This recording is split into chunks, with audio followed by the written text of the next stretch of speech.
Hello everyone, welcome to my channel. Friends, આપણે ગઈકાલે જે લાઈવમાં જે કેક બતાવી હતી આ એનું રિઝલ્ટ છે. તો ચાલો, મારી આશુ બેકરીમાં આપ સૌનું સ્વાગત છે. તો હું તમને આજે બંને કેક બતાવું. આ એકદમ ઠંડી થઈ ગઈ છે. આમાંથી તમે મને કહો કે ઓવનવાળી કઈ છે અને ગેસવાળી કઈ છે. આ જે છે એ ગેસ પર બનાવી હતી અને આ જે છે એ ઓવનવાળી છે. તો આપણે બંને હું તમને તોડીને બતાવું કે એનું ટેક્સચર અંદરથી કેવું છે. આપણે આમાં થોડી વધારે પ્રમાણમાં જ ચોકલેટ નાખી હતી એટલે એનું ટેક્સચર બહુ જ ચોકલેટી ને બહુ જ સરસ આવ્યું છે. નીચેથી પણ જુઓ, આપણે જે ફોઇલ હતું એને ગ્રીસ નથી કરી તો પણ સરસ અનમોલ થઈ ગઈ છે. અને અંદરથી તમે એનું ટેક્સચર જુઓ.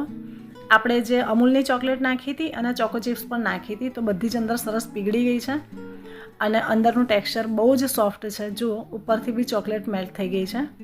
આને આવી રીતે તોડીને જ ખાવાની હોય છે.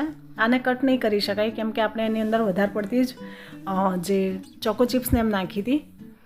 હું તમને આજે ગેસ પર બનાવી હતી એ પણ બની ગઈ છે સરસ. એને પણ ખોલીને બતાવું કેમ કે આ જે બંને કેક છે ને, જો આપણે એક રાઉન્ડ ટીનમાં બનાવી હોત ને તો હજી આનું ટેક્સચર વધારે સારું આવત, પણ મારે તમને બે વેવથી બતાવું હતું એટલે આપણે આ કેકની હાઇટ થોડી ઓછી છે. જો કેકની હાઇટ થોડી વધારે હોત ને તો હજી વધારે સરસ તમને રિઝલ્ટ જોવા મળત.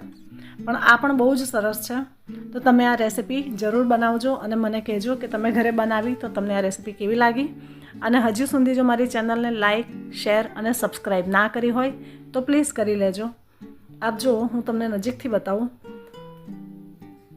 આ બહુ જ સરસ રેસિપી છે. ખરેખર આ બટર કેક છે આપણે થોડા અલગ વેથી બનાવી છે, પણ બહુ સરસ રેસિપી છે.